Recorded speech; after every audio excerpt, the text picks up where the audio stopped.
রাত গভীর, বাতাস হালকা শীষ বাজাচ্ছে জানালার ফাঁকে। আমি ঘরে একা, হঠাৎ ধীরে ধীরে কারো পায়ের শব্দ ঘরের মধ্যে ভেসে এলো। মনে হলো কেউ অদৃশ্যভাবে আমাকে দেখছে, চোখ বন্ধ করেও শীতল ভয় লাগছে। মামাও অচেনা অস্থিরতায় দারুণ চুপচাপ বসে আছেন, নিঃশ্বাস ফাঁকা হয়ে যাচ্ছে। ঘরের আলো আর ছায়ার খেলা যেন আমাকে আরও রহস্যের মধ্যে টেনে নিচ্ছে। হ্যালো বন্ধুরা, আপনারা কেমন আছেন সবাই? আশা করি অনেক ভালো আছেন। আমি আজকে আপনাদেরকে যে গল্পটি শুনতে যাচ্ছি সেটা শুনলে আপনাদের পাইপ দিয়ে পানি চলে আসবে। সেজন্য সবাই একাই দেখতে থাকুন। আর হ্যাঁ, আমাদের এই চ্যানেলে আপনি যে নতুন হয়ে থাকেন, তাহলে চ্যানেলটিকে সাবস্ক্রাইব করে পাশে থাকা বেল আইকনটি বাজিয়ে দিন, যাতে করে আমাদের আপলোড করা গল্পগুলো আপনারা সবার আগে শুনতে পান। চলুন তাহলে কথা না বললে মূল গল্পে আসা যাক। আমার নাম লিলি, আমার ভাই সুমন আর আমি দুজন মিলে গরমের ছুটিতে কলকাতায় মামাবাড়ি বেড়াতে গেছি। মামাবাড়ি মানেই তো আনন্দ, কিন্তু এবারের যাওয়া অন্যরকম, কারণ মামি নেই। তিনি কয়েকদিন আগে তার দাদার অসুস্থতার খবর পেয়ে গ্রামে চলে গেছেন। নানা নানিও ওখানেই থাকেন, ফলে মামাবাড়ি যেন অনেকটা শুনশান লাগছিল। মামার ফ্ল্যাট ছোট্ট, 2টি ঘর আর রান্নাঘর। ঠিক হলো মামা আর সুমন এক রুমে থাকবে, আর আমি একা থাকব অন্য রুমে।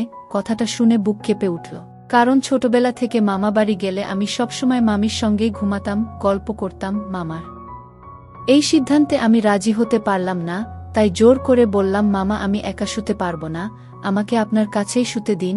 মামা প্রথমে না করলেও শেষমেশ রাজি হলো। রাতে বড় খাটে আমরা দুজন দুই পাশে শুলাম, মাঝে ফাঁকা জায়গা। তবুও আমি ভেতরে ভেতরে অস্বস্তি পাচ্ছিলাম। মনে হচ্ছিল কিছু একটা অদ্ভুত হবে। প্রথম রাতটা কোনোভাবে কেটে গেল, কিন্তু ভোরে ঘুম ভাঙতেই দেখি আমি অজান্তেই মামার দিকে সরে গেছি, আর মামা অস্থির হয়ে শুয়ে আছেন। মনে হচ্ছিল আমি ঘুমের ঘোরে তাকে আঁকড়ে ধরেছিলাম। বুক ধক করে উঠল, ভেবেছিলাম মামা কিছু বলবেন, কিন্তু তিনি চুপ করে রইলেন। তবে তার দৃষ্টি বদলে গেছে, সেই পরিচিত সহজ ভাব আর চোখে নেই। এরপরে আমার ভেতরে এক অদ্ভুত ভয় তৈরি হলো। মামা কি কিছু ভেবে ফেলেছেন, নাকি আমারই ভুল ধারণা? দ্বিতীয় রাতটা ছিল আরও অস্বস্তিকর। গভীর রাতে হঠাৎ ঘুম ভেঙে দেখি অল্প আলোয় মামা অস্থিরভাবে হাত পা নড়াচ্ছেন, ঠোঁট নড়ছে, যেন ঘুমের মধ্যে কাউকে ডাকছেন। আমি ভয়ে কান পেতে শুনলাম, আর চমকে উঠলাম। মামা মামির নাম ধরে ফিসফিস করছেন। মুহূর্তে আমার গা শিউরে উঠল। এটা কি শুধু ঘুমের ঘোর, নাকি এর পেছনে অন্য কোনো রহস্য আছে? আমি নিঃশব্দে সরে এলাম, কিন্তু মনে হচ্ছিল মামার এই আচরণ কোনো সাধারণ বিষয় নয়। ভেতরে ভেতরে একটা শঙ্কা তৈরি হলো। কেন মামি হঠাৎ গ্রামে চলে গেলেন? কেন মামা এতটা অস্বস্তিতে আছেন? তার চোখে কেন এমন অদ্ভুত দৃষ্টি? বয়স তখন আমার মাত্র 17, কিন্তু এই কয়েকটা দিন আমাকে বুঝিয়ে দিল নিরাপত্তাহীনতা কতটা ভয়ঙ্কর হতে পারে। মনে হচ্ছিল আমি যেন অজান্তেই এক অদ্ভুত খেলায় জড়িয়ে যাচ্ছি, যেখানে ভয়, সন্দেহ আর লজ্জা একসাথে আমাকে চেপে ধরছে। আর প্রতিদিন রাত নামলেই মনে হয় এই ঘরের ভেতর কিছু একটা ঘটতে চলেছে। সেদিন রাতেই আমার মনে হচ্ছিল কিছু একটা অস্বাভাবিক ঘটতে চলেছে। মামাবাড়ির সেই ছোট্ট ফ্ল্যাটে চারদিক নিস্তব্ধ, শুধু দূরে রেললাইনের শব্দ আর কখনো সখনো কুকুরের ডাক শোনা যাচ্ছিল। খাটে শুয়ে আমি চোখ বন্ধ করার চেষ্টা করছিলাম, কিন্তু পারছিলাম না, কারণ পাশের দিক থেকে মামার অস্থির শ্বাস প্রশ্বাস শুনতে পাচ্ছিলাম। আমি বুঝতে পারছিলাম মামা ঘুমাচ্ছেন না, হয়তো উল্টেপাল্টে শুয়ে আছেন। আমার বুক কেঁপে উঠছিল, কেন যেন মনে হচ্ছিল তিনি আমার দিকে তাকিয়ে আছেন। একসময় সাহস করে আমি চোখ মেললাম। আধো অন্ধকারে দেখলাম মামা আমার দিকে মুখ করে শুয়ে আছেন, চোখ দুটো যেন জ্বলজ্বল করছে। আমি সঙ্গে সঙ্গে চোখ বন্ধ করে নিলাম, যেন কিছুই টের পাইনি, কিন্তু ভেতরে ভেতরে ভয়ে কাঁপছিলাম। হঠাৎ শুনতে পেলাম মামার ফিসফিস করা কণ্ঠ। প্রথমে ভেবেছিলাম ভুল শুনছি, কিন্তু না, তিনি স্পষ্ট করে বলছিলেন, মাধবী তুই কেমন করে পারিস? আমি শিউরে উঠলাম।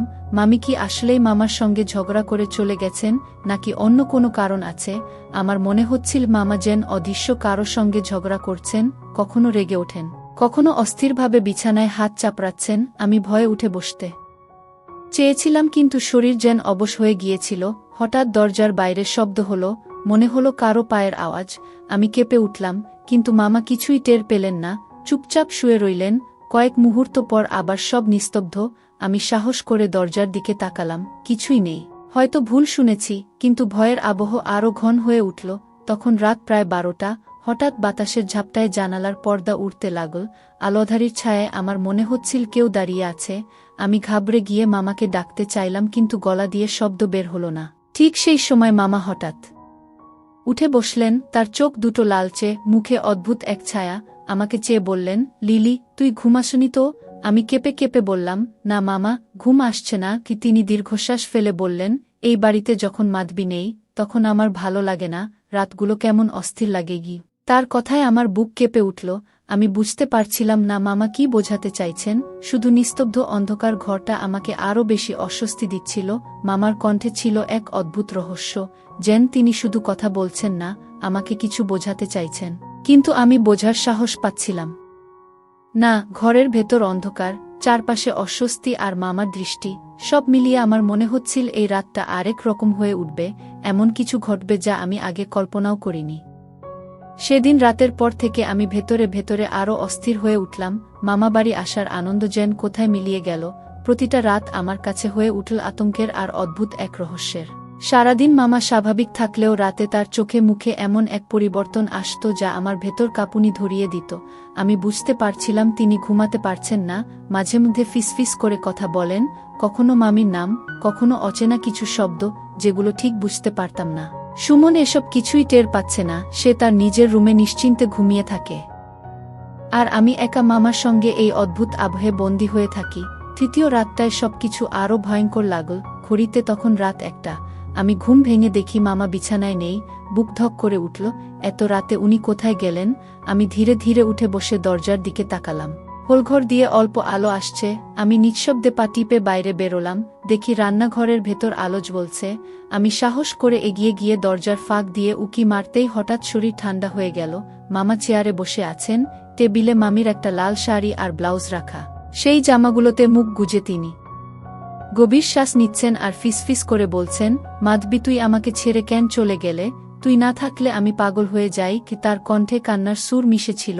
আমি শিউরে উঠলাম, কি ভয়ঙ্কর অবস্থা। আমি ধীরে ধীরে ফিরে এলাম নিজের বিছানায়, কিন্তু ঘুম আর এল না। মনটা ভয়ে আর প্রশ্নে ভরে গেল। মামা কেন এভাবে করছেন? মামি কি সত্যিই তাকে ছেড়ে চলে গেছেন, নাকি অন্য কোনো রহস্য আছে? পরদিন সকালে মামাকে একেবারে স্বাভাবিক দেখাল, যেন কিছুই হয়নি।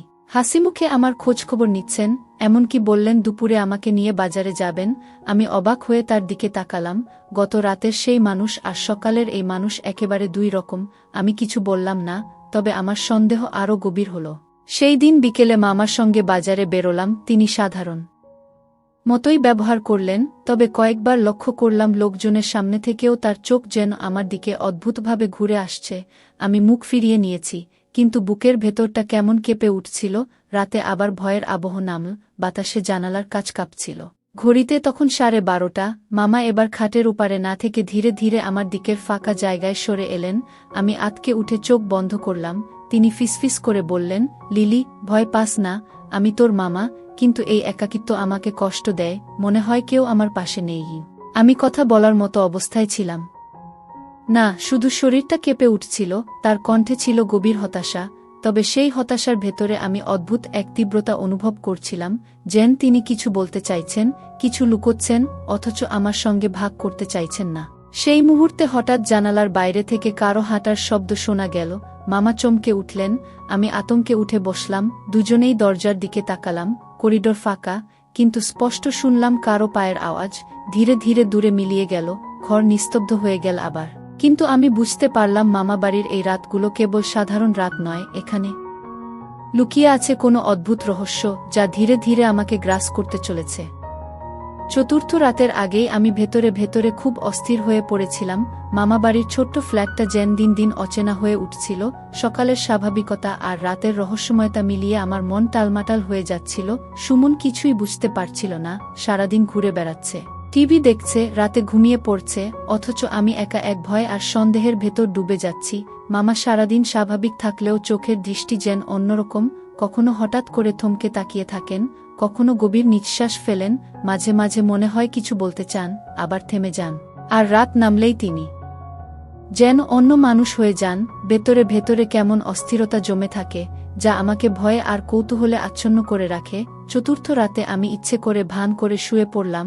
ভেবেছিলাম মামার আচরণ দেখি, সত্যিই কি তিনি ঘুমোতে পারেন না, নাকি আমারই ভুল ধারণা। ঘড়িতে তখন প্রায় 12টা, ঘর অন্ধকার, শুধু জানালার ফাঁক দিয়ে হালকা আলো ঢুকছে। আমি চোখ আধখোলা রেখে শুয়েছিলাম, দেখি মামা বিছানায় এপাশ-ওপাশ করছেন।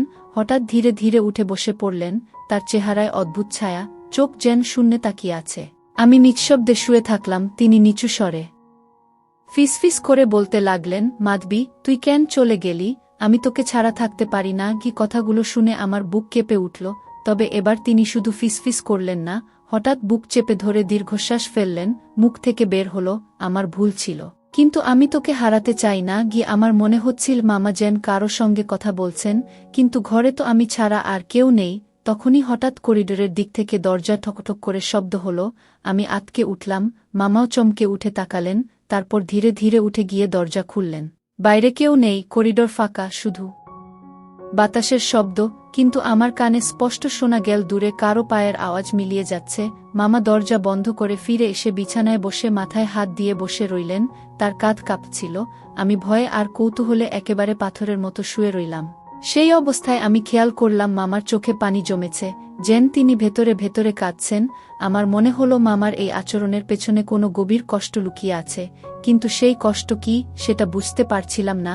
পরদিন সকালে মামা আমাকে দেখে স্বাভাবিক আচরণ করলেন, যেন কিছুই হয়নি, তবে চোখের কোণে ক্লান্তি লেগে ছিল। আমি সাহস করে জিজ্ঞেস করতে চেয়েছিলাম, মামি হঠাৎ কেন গ্রামে চলে গেলেন?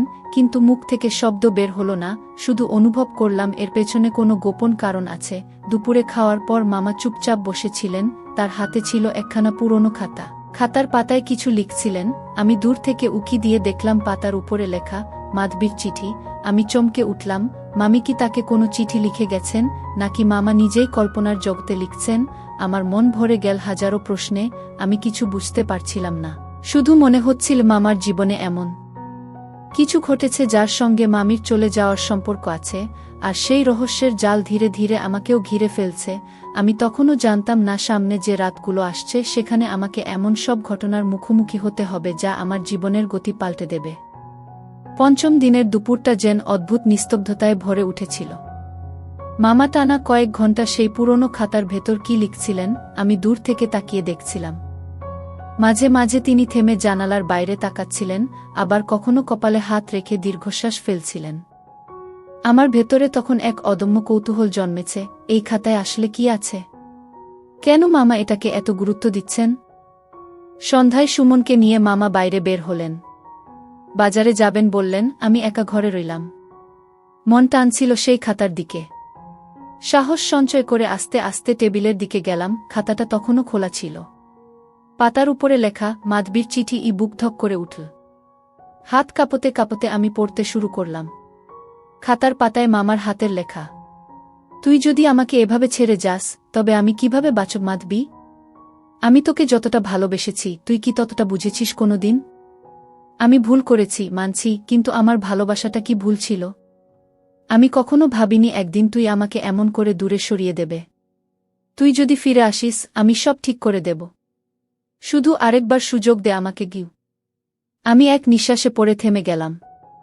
মাথার ভেতর হাজারটা প্রশ্ন ঘুরছিল। মামা কি সত্যিই কোনো ভুল করেছেন? মামি কি সেই ভুলের কারণে তাকে ছেড়ে চলে গেছেন, নাকি এর ভেতরে আরও কোনো অজানা কাহিনী আছে? খাতাটা বন্ধ করে আমি চুপচাপ বসে পড়লাম। তখনই দরজার বাইরে থেকে কারো হাঁটার শব্দ পেলাম। বুক কেঁপে উঠল। ধীরে ধীরে দরজার কাছে গিয়ে কান পাতলাম। করিডোর দিয়ে কারো হেঁটে যাওয়ার শব্দ ভেসে আসছে। দরজার ফাঁক দিয়ে উকি মেরে দেখি ছায়ামূর্তির মতো একটা অবয়ব ধীরে ধীরে সিঁড়ির দিকে চলে যাচ্ছে। আমি স্পষ্ট বুঝতে পারলাম এটা মামা নন, কারণ উনি তো বাইরে গেছেন সুমনের সঙ্গে। আমার বুকের ভেতরটা কেঁপে উঠল। এ বাড়িতে তাহলে আরও কেউ আছে, নাকি আমি ভ্রম দেখছি? কিছুক্ষণ পর মামা আর সুমন ফিরলেন। মামার চোখে তখনও সেই ক্লান্তি আর অস্থিরতা লেগে আছে। আমাকে দেখে মৃদু হেসে বললেন, লিলি, ভয়ের কিছু নেই, আমি আছি তো। আমি কিছু বললাম না, শুধু চুপ করে তাকিয়ে রইলাম তার দিকে।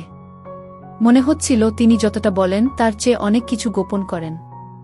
রাত নামতেই ভয়ের আবহ আবার নেমে এলো। বাতাসে জানালার কাচ কাঁপছিল। ঘড়িতে তখন প্রায় 1টা। আমি বিছানায় শুয়ে আছি, কিন্তু চোখে ঘুম নেই। মামা ধীরে ধীরে উঠে বসে পড়লেন। আবার সেই ফিসফিসানি, আবার মামির নাম। আমি ভয়ে জমে যাচ্ছিলাম। ঠিক তখনই হঠাৎ রান্নাঘর থেকে থালাবাটির শব্দ হল। মামা চমকে উঠলেন। আমি আতঙ্কে উঠে বসলাম। দুজনেই ধীরে ধীরে রান্নাঘরের দিকে এগোলাম। আলো জ্বালাতেই দেখি থালাবাটি সব মেঝেতে ছড়িয়ে আছে। কিন্তু আশ্চর্যের ব্যাপার হল, ঘরে তো আমরা ছাড়া আর কেউ নেই। মামা একবার আমার দিকে তাকালেন, চোখে ভয় আর কষ্টের মিশ্র ছায়া। তারপর নিঃশব্দে বললেন, তুই যদি সত্যিই ফিরে এসে থাকিস মাধবী, তবে আমাকে কেন এভাবে কষ্ট দিচ্ছিস? আমার শরীর কেঁপে উঠল। আমি তখনই বুঝলাম, মামাবাড়ির এই রাতগুলোতে শুধু মামার অস্থিরতা নয়, আরও কোনো অদ্ভুত রহস্য লুকিয়ে আছে। ষষ্ঠ রাতের আগেই আমি ভেতরে ভেতরে বুঝে গিয়েছিলাম, মামাবাড়ির এই গল্পটা কেবল মামার অস্থিরতা বা একাকিত্বের মধ্যে সীমাবদ্ধ নয়। এর ভেতরে আরও গভীর রহস্য লুকিয়ে আছে। আমার চোখের সামনে যত ঘটনা ঘটছে সেগুলো যেন টুকরো টুকরো সূত্র, কিন্তু পুরো ছবিটা এখনও ধোঁয়াশার ভেতর। সেদিন সকালে মামা খুব চুপচাপ ছিলেন। সুমন স্কুলে চলে গেল, আমি রান্নাঘরে সাহায্য করছিলাম। মামা বসেছিলেন বারান্দায়। আমি লক্ষ্য করলাম তার হাতে একটা পুরনো অ্যালবাম। কৌতূহল সামলাতে পারলাম না, এগিয়ে গিয়ে দেখলাম অ্যালবামের ভেতরে মামি আর মামার পুরনো ছবি। অনেকগুলো ছবিতে মামি হাসি মুখে দাঁড়িয়ে আছেন, কিন্তু একটা ছবিতে মামার হাত ধরে আছেন এমনভাবে যেন ছাড়তে চাইছেন না। মামা ছবিটার দিকে একদৃষ্টে তাকিয়েছিলেন, চোখে কষ্টের ছাপ। আমি আস্তে বললাম, মামা, মামি হঠাৎ গ্রামে চলে গেলেন কেন? মামা চমকে উঠলেন, কিছুক্ষণ নীরব থেকে বললেন, সবকিছু তোকে বলা যায় না লিলি। মাধবীর সঙ্গে আমার ভুল বোঝাবুঝি হয়েছিল। ও ভেবেছিল আমি তাকে ঠকিয়েছি গি। আমি ভ্রু কুঁচকে জিজ্ঞেস করলাম, আপনি কি সত্যিই ঠকিয়েছিলেন মামিকে? মামা হঠাৎ রাগে গলা চড়িয়ে বললেন, না, আমি তাকে ঠকাইনি। কিন্তু কিছু ঘটনা এমন হয়েছিল যেগুলো আমার নিয়ন্ত্রণে ছিল না। আর মাধবী সেই ঘটনাকে অন্যভাবে নিয়েছিল। কথাগুলো শুনে আমি অবাক হয়ে গেলাম। আমার মনে আরও হাজারটা প্রশ্ন জেগে উঠল। ঠিক তখনই বারান্দার বাইরে হঠাৎ কাকের ডানা ঝাপটানোর শব্দ হল। মামা চমকে উঠে তাকালেন, তারপর ছবির অ্যালবামটা হঠাৎ জোরে বন্ধ করে রাখলেন। সন্ধ্যা নামতেই আমি সিদ্ধান্ত নিলাম, আজ রাতে কিছু একটা খুঁজে বের করব। মামার রহস্য না ভাঙা পর্যন্ত শান্তি পাব না। ঘড়িতে তখন 12টা বাজে। মামা তখনও জেগেছিলেন। আমি ভান করলাম ঘুমাচ্ছি। আধো অন্ধকারে দেখলাম তিনি ধীরে ধীরে আলমারির দিকে গেলেন, ভেতর থেকে কিছু কাগজ বের করলেন। চুপচাপ বিছানায় বসে পড়লেন আর কাগজের দিকে তাকিয়ে ফিসফিস করতে লাগলেন। আমি শুয়ে থেকে কান পেতে শুনলাম। কাগজটা যেন একটা চিঠি। মামা নিচু স্বরে পড়ছিলেন, তুমি যদি সত্যিই আমাকে ভালোবাসতে তাহলে ওই মেয়েটার সঙ্গে এত ঘনিষ্ঠ হতে না। আমি সব দেখেছি। আমি সব বুঝেছি। আমাকে আর খুঁজতে আসবে না। আমি চলে যাচ্ছি গু। আমার বুক ধক করে উঠল। মানে মামি কাউকে সন্দেহ করেছিলেন। কিন্তু কে সেই মেয়ে? মামা কি সত্যিই অন্য কারো সঙ্গে জড়িয়ে গিয়েছিলেন, নাকি এটা কেবল ভুল বোঝাবুঝি? আমি চোখ বন্ধ করে শুয়ে রইলাম। কিন্তু মনে হচ্ছিল ঘরের ভেতর হাওয়ার সঙ্গে সঙ্গে এক অদ্ভুত গন্ধ ভাসছে, যেন মামির গায়ের গন্ধ। মামা তখনও চিঠিটা বুকে চেপে ধরে বসেছিলেন, চোখ থেকে অশ্রু ঝরছিল। ঠিক তখনই রান্নাঘর থেকে আবার সেই শব্দ, থালাবাটি ঝনঝন করে মাটিতে পড়ল। মামা চমকে উঠে দৌড়ে গেলেন। আমি ভয়ে দাঁড়িয়ে গেলাম। রান্নাঘরে গিয়ে দেখি মামা মাঝখানে দাঁড়িয়ে, চারদিকে থালাবাটি ছড়িয়ে আছে। তার চোখে আতঙ্ক। হঠাৎ আমাকে দেখে বললেন, লিলি, তুই কি দেখেছিস? ও আবার ফিরে এসেছে। মাধবী আবার ফিরে এসেছে গি। আমার শরীর কেঁপে উঠল। আমি কিছু বললাম না। শুধু বুঝলাম, মামির চলে যাওয়ার রহস্যটা যতটা সাধারণ মনে হয়েছিল তার চেয়ে অনেক ভয়ঙ্কর। রাতটা আমার একদম ভালো কাটল না। মামা আবারও রান্নাঘরে গিয়ে অদ্ভুত আচরণ করে ফিরলেন। আমি জিজ্ঞেস করতে গিয়েও থেমে গেলাম। শুধু লক্ষ্য করলাম তার চোখ দুটো যেন গভীর আতঙ্কে ভরা। পরদিন সকালে মামা তেমন কারো সঙ্গে কথা বললেন না। আমি রান্নাঘরে দাঁড়িয়েছিলাম, সুমন তখন পাশের রুমে খেলছিল। হঠাৎ আমার চোখ পড়ল আলমারির নিচে পড়ে থাকা একটা ছোট কাগজের টুকরোয়। তুলে দেখি সেখানে কাপা হাতে লেখা কিছু শব্দ। শুধু আমি নই, তুই জানিস কার জন্য সব শেষ হলো? আমার বুক ধক করে উঠল। কার জন্য? এই প্রশ্নটাই মাথায় ঘুরছিল। কাগজটা লুকিয়ে রেখে দিলাম। দুপুরে যখন সুমন ঘুমাচ্ছিল আমি চুপি চুপি মামার রুমে ঢুকে পড়লাম। আলমারির ড্রয়ার টেনে দেখি অনেক পুরনো কাগজপত্র। তার ভেতর থেকে বেরিয়ে এল একটা ছোট নোটবুক। পাতাগুলো হলদে হয়ে গেছে, কিন্তু লেখা স্পষ্ট, এটা যেন মামার ব্যক্তিগত ডায়েরি। পাতা উল্টাতে উল্টাতে একটা জায়গায় এসে থমকে গেলাম। সেখানে লেখা, মাধবীর বান্ধবী রত্না। আমি তাকে এড়িয়ে যেতে চেয়েছিলাম, কিন্তু সে বারবার কাছে আসছিল। এক রাতে ভুল করে অনেক দূর এগিয়ে গিয়েছিলাম। পরদিন মাধবী সব জেনে গেল। তখন থেকে আমার জীবনে আগুন গু। আমি স্তব্ধ হয়ে গেলাম। মানে মামি শুধু সন্দেহই করেননি, সত্যিই একটা ঘটনা ঘটেছিল। আর সেই নাম রত্নাঘু আমি কখনো শুনিনি।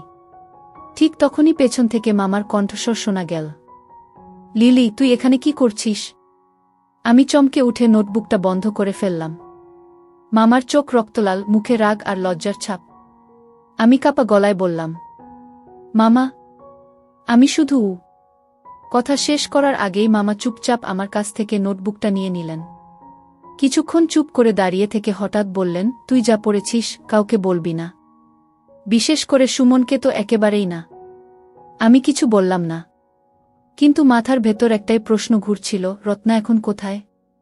সন্ধ্যায় বারান্দায় বসে আছি। হঠাৎ দেখি সামনের গলির দিকে একটা মহিলা দাঁড়িয়ে আছে।